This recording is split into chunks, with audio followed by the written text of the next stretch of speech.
এটাকে আপনাদের কানে আর কবে যাবে?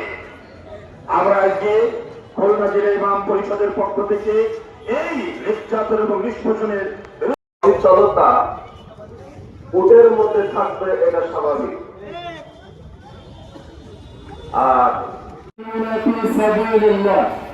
والمستضعفين من الرجال والنساء والولدان الذين চেষ্টা করতেছে, আমরা এর ধিক্কার জানাই যে যেখানে আত্মমানবতা মানুষ এবং যুবক এবং শিশু বাচ্চাদেরকে বাঁচানোর উদ্দেশ্য করে খাবার দিয়ে যাচ্ছিল, সেই থেকে বাধা দেওয়া এটা আন্তর্জাতিক মানবতাকে লঙ্ঘন করা।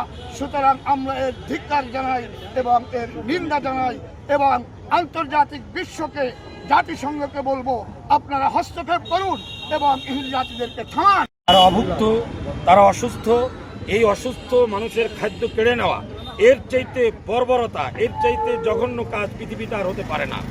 একদিকে তারা আন্তর্জাতিক আইন লঙ্ঘন করে মানবাধিকার কর্মীদেরকে তারা আটক করেছে, অবিলম্বে তাদেরকে সম্মানজনকভাবে তাদেরকে ছেড়ে দিতে হবে, এর বিচার করতে হবে এবং যাতে করে তারা যে খাবার নিয়ে সেখানে এসেছিলেন তারা সেই শিশুরা যেন সে খাদ্য খেতে পারে, সেখানে যাতে সে খাদ্য পৌঁছাতে পারে, এই ব্যবস্থা আন্তর্জাতিক পক্ষকে নিতে হবে, জাতিসংঘকে দ্রুত ব্যবস্থা নিতে হবে।